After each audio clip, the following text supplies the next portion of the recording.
ಅಂದಿನ ಸಾಹಿತ್ಯವನ್ನು ಹೋಲಿಸಿದ್ರೆ ಇವತ್ತಿನ ಸಾಹಿತ್ಯ ಏನೂ ಅಲ್ಲ ಅಂತ ಅನಿಸ್ತದ.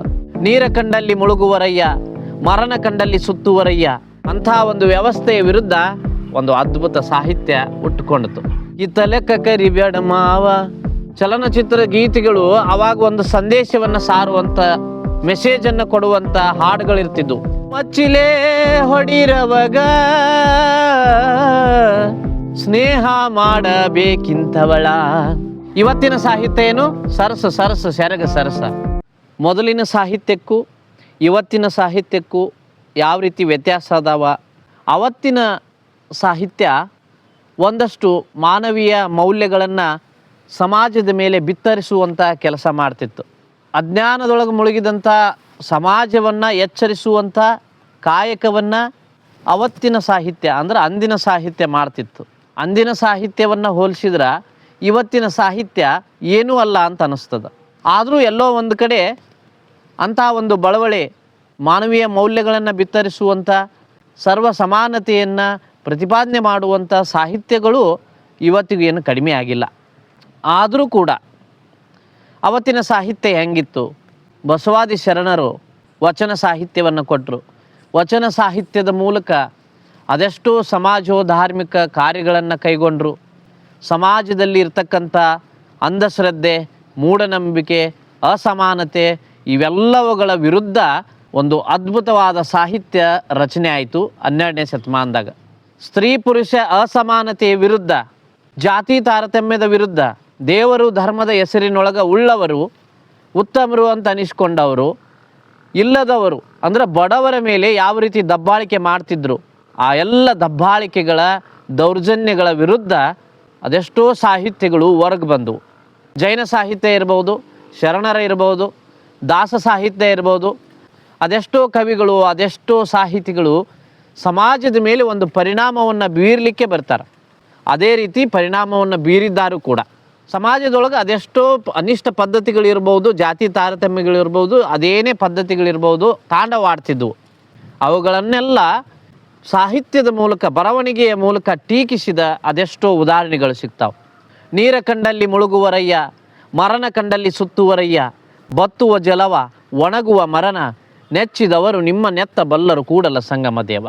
ಏನಿ ಬಂದಿರಿ ಹದುಳಿದ್ದೀರಿ ಎಂದಡೆ ನಿಮ್ಮ ಮೈಸಿರಿ ಆರಿ ಹೋಗುವುದೇ, ಕುಳ್ಳಿರೆಂದರೆ ನೆಲ ಕುಳ್ಳಿ ಹೋಗುವುದೇ, ಒಡನೆ ನುಡಿದಡೆ ಶಿರ ಹೊಟ್ಟೆ ಹೊಡೆದು ಹೋಗುವುದೇ. ಈ ವಚನ ಸಾಹಿತ್ಯದ ಮೂಲಕ ಪ್ರಶ್ನೆಗಳನ್ನು ಮಾಡ್ತಾರೆ. ಅದರ ಮೂಲಕ ನಮ್ಮನ್ನು ವಿಚಾರಕ್ಕೆ ಒಳಪಡಿಸ್ತಾರೆ. ಯಾರಾದರೂ ಮನೆಗೆ ಬಂದ್ರೆ ಏನು ಬಂದಿರಿ, ಬರ್ರಿ, ಭಾಳ ದಿವ್ಸಕ್ಕೆ ಬಂದಿರಲ್ಲ, ಬರ್ರಿ ಕುಂಡ್ರಿ, ನೀರು ಕುಡಿರಿ, ಚಹಾ ಕುಡಿತೀರೇನು, ಊಟ ಮಾಡಿದ್ರೇನು ಅಂತೇಳಿ ಕೇಳುವಂಥ ಸೌಜನ್ಯ. ಕೊಡಲಿಲ್ಲದಿದ್ದೊಡೊಂದು ಗುಣವಿಲ್ಲದಿದ್ದಡೆ ಕೆಡವಿ ಮೂಗ ಕೊಯ್ವದೇ ಮಾಬಣೆ ಕೂಡಲ ಸಂಗಮ ದೇವ. ನಾನೇ ದೊಡ್ಡವ ಅನ್ನೋವಂಥ ಪ್ರತಿಷ್ಠೆ ಇರ್ತದೆ. ಎದುರಿಗಿದ್ದವರು ಎಂಥವರೇ ಇರಲಿ, ಅವ್ರ ಮೇಲೆ ನಾವು ದೌರ್ಜನ್ಯವನ್ನು ಮಾಡ್ತೇವೆ, ದಬ್ಬಾಳಿಕೆಯನ್ನು ಮಾಡ್ತೇವೆ. ಅಂಥ ಒಂದು ವ್ಯವಸ್ಥೆಯ ವಿರುದ್ಧ ಒಂದು ಅದ್ಭುತ ಸಾಹಿತ್ಯ ಹುಟ್ಟುಕೊಂಡಿತು. ನೆನಹಿನ ನಲ್ಲನು ಮನೆಗೆ ಬಂದಡೆ ಮನದಲ್ಲಿ ಗೂಡಿ ಕಟ್ಟುವೆನು. ಅವತ್ತಿನ ಸಾಹಿತ್ಯ ಹೆಂಗೈತೆ ನೋಡ್ರಿ. ನನ್ನ ನೆನಹಿನ ನಲ್ಲ ಮನೆಗೆ ಬಂದ ಅಂದ್ರೆ ಮನದೊಳಗೆ ಒಂದು ಗುಡಿನ ಕಟ್ಟಿಬಿಡ್ತೀನಿ ಅಂತಂತಾರೆ. ಆದರೆ ಈಗಿನ ಸಾಹಿತ್ಯ, ಮೊನ್ನೆ ಒಂದು ಹಾಡು ಕೇಳ್ತಿದ್ದಾರೆ, ಹಿತ್ತಲೆಕ್ಕ ಕರಿಬೇಡ ಮಾವ. ಮುಂದುವರೆದು ಏನು ಹೇಳ್ತಾರೆ ಅದ್ರಾಗ, ಹಾಡಿನಾಗ ಏನು ಬರ್ತದ? ಮೊದಲು ಮಕ್ಕಳಾಗಬೇಕು, ಆಮೇಲೆ ಲಗ್ನ ಆಗ್ಬೇಕು. ಎಂಥ ಸಾಹಿತ್ಯ ನೋಡ್ರಿ. ಈ ಸಾಹಿತ್ಯದಿಂದ ಯುವ ಜನತೆ ಏನನ್ನು ಕಲಿಬೇಕು? ಯುವ ಪೀಳಿಗೆ ಯಾವ ದಾರಿಯನ್ನು ಹಿಡ್ಕೋಬೇಕು? ಡಾಕ್ಟರ್ ರಾಜ್ಕುಮಾರ್ ಅವರು ಅದೆಷ್ಟೋ ಹಾಡುಗಳನ್ನು ಹಾಡಿದ್ದಾರೆ. ಬಾಳುವಂತ ಹೂವೇ ಬಾಡುವ ಸೇಕೆ, ಹಾಡುವಂತ ಕೋಗಿಲೆ ಅಳುವ ಸೇಕೆ. ಚಲನಚಿತ್ರ ಗೀತೆಗಳು ಅವಾಗ ಒಂದು ಸಂದೇಶವನ್ನು ಸಾರುವಂಥ, ಮೆಸೇಜನ್ನು ಕೊಡುವಂಥ ಹಾಡುಗಳಿರ್ತಿದ್ವು. ಅಂಥ ಒಂದು ಸಾಹಿತ್ಯ ಅಲ್ಲಿ ಸೃಷ್ಟಿ ಆಗ್ತಿತ್ತು. ಇವತ್ತಿನ ಸಾಹಿತ್ಯ ಏನಾಗ್ಯದ? ದಿನ ಸಂಜೆ ಆದ್ರೆ ಟಿ ವಿ 6 ಗಂಟೆಯಿಂದ 9-10 ಗಂಟೆ ತನಕ ಚಾಲು ಇರ್ತದೆ. ಅದರೊಳಗೆ ಬರ್ತಕ್ಕಂಥ ಧಾರಾವಾಹಿಗಳು ಸಮಾಜಕ್ಕೆ ಏನನ್ನ ಮೆಸೇಜ್ ಕೊಡ್ತಾ ಇದ್ದಾವೆ? ಯಾರ ಕಾಲನ್ನು ಯಾವ ರೀತಿ ಜಗ್ಬೇಕು, ಯಾರ ಗೋಣನ ಹ್ಯಾಂಗೆ ಮುರಿಬೇಕು, ಯಾರನ್ನು ಹ್ಯಾಂಗೆ ಕುತಂತ್ರ ಮಾಡಿ ಕೊಲ್ಲಬೇಕು, ವಿಷ ಬೆರೆಸ್ಬೇಕು, ಬಂದಿಕಿಲೆ ಹೊಡಿಬೇಕು, ಚಾಕು ಚುಚ್ಚಬೇಕು, ಇಂಥ ಪ್ರಚೋದನಕಾರಿ ಅಥವಾ ಸಮಾಜದ ಸ್ವಾಸ್ಥ್ಯವನ್ನು ಹಾಳುಗೆಡುವಂಥ ಒಂದೇ ಮನೆಯೊಳಗೆ ಎರಡು ಮನೆ ಮಾಡೋದು ಹ್ಯಾಂಗೆ, ದ್ವೇಷವನ್ನು ಕಟ್ಕೊಳ್ಳೋದು ಹೆಂಗೆ, ಅಸೂಯೆಯನ್ನು ಪಡೋದು ಹ್ಯಾಂಗೆ, ಇದನ್ನೆಲ್ಲ ಕಲಿಸ್ಕೊಡ್ತಾ ಇದ್ದಾವೆ ಇವತ್ತಿನ ಧಾರಾವಾಹಿಗಳು. ಅವತ್ತಿನ ಚಲನಚಿತ್ರಗಳು ಧಾರಾವಾಹಿಗಳು ಒಂದು ಮೆಸೇಜನ್ನು ಕೊಡ್ತಾ ಇದ್ದವು. ತಂದೆ ತಾಯಿ ಜೊತೆಗೆ ಹ್ಯಾಂಗೆ ಬದುಕಬೇಕು, ಗಂಡ ಹೆಂಡತಿ ಹ್ಯಾಂಗೆ ಇರಬೇಕು, ಗಂಡ ಹೆಂಡತಿ ಜಗಳ ಗಂಧ ತೀಡಿದಂಗಿರಬೇಕು ಅಂತ ಅವಾಗ. ಈಗೇನಾಗ್ಯದ, ಅವತ್ತಿನ ಸಾಹಿತ್ಯಕ್ಕೂ ಇವತ್ತಿನ ಸಾಹಿತ್ಯಕ್ಕೂ ವ್ಯತ್ಯಾಸವನ್ನು ಗಮನಿಸ್ರಿ.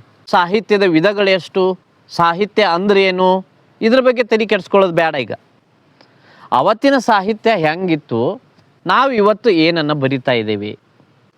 ಅವತ್ತಿನ ಸಾಹಿತ್ಯದೊಳಗೆ ಒಂದು ತುಡಿತಾ ಇತ್ತು, ಒಂದು ಮಿಡಿತಾ ಇತ್ತು, ಸಮಾಜದ ಬಗ್ಗೆ ಕಳಕಳಿ ಇತ್ತು, ಸಮಾಜದ ಸ್ವಾಸ್ಥ್ಯ ಹಾಳಾಗ್ತದ ಅನ್ನುವಂಥ ನೋವಿತ್ತು, ಸಂಕಟ ಇತ್ತು. ಅದರ ವಿರುದ್ಧವಾಗಿ ಅವತ್ತಿನ ಕವಿಗಳು, ಸಾಹಿತಿಗಳು, ಲೇಖಕರು, ತತ್ವಪದಕಾರರು ಆ ರೀತಿ ಬರಿತಾ ಇದ್ರು. ಮಚ್ಚಿಲೇ ಹೊಡಿರವಗ ಬೈದು ಹೇಳಿದ್ರು ಕೂಡ ಒಂದು ಮೆಸೇಜನ್ನು ಕೊಡ್ತಾರೆ. ಮಚ್ಚಿಲೇ ಹೊಡಿರವಗ,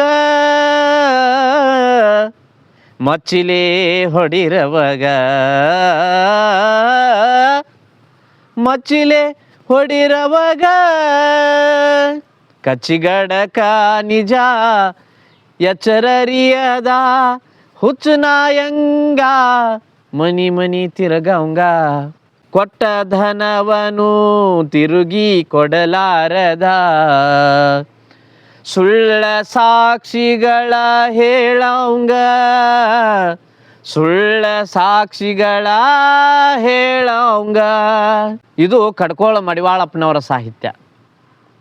ಅತ್ತಲಿತ್ತ ಹರಿದಾಡುವ ಮನಸ್ಸಿಗೆ ಮಚ್ಚಿಲ್ವಡೆದು ನಿಲ್ಲಿಸೋ ಜನ, ಶಿಶುನಾಳ ಶರೀಫ್ ಸಾಹೇಬ್ರ ಪದ. ಸ್ನೇಹ ಮಾಡಬೇಕಿಂತವಳ, ಸ್ನೇಹ ಮಾಡಬೇಕೆಂತವಳ, ಒಳ್ಳೆ ಮೋಹದಿಂದಲಿ ಬಂದು ಕೂಡುವಂತವಳ, ಸ್ನೇಹ ಮಾಡಬೇಕೆಂತವಳ.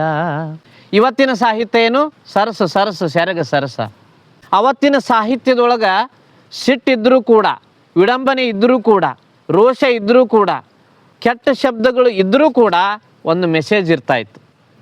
ಇವತ್ತಿನ ಸಾಹಿತ್ಯದೊಳಗೆ ಅದು ಏನೇ ಇದ್ದರೂ ಕೂಡ ಮೆಸೇಜ್ ಎಲ್ಲಿಯದ ಅನ್ನುವಂಥ ಪ್ರಶ್ನೆ ಕೇಳುವಂಥ ಪರಿಸ್ಥಿತಿ ಬಂದೊದಗ್ಯದ.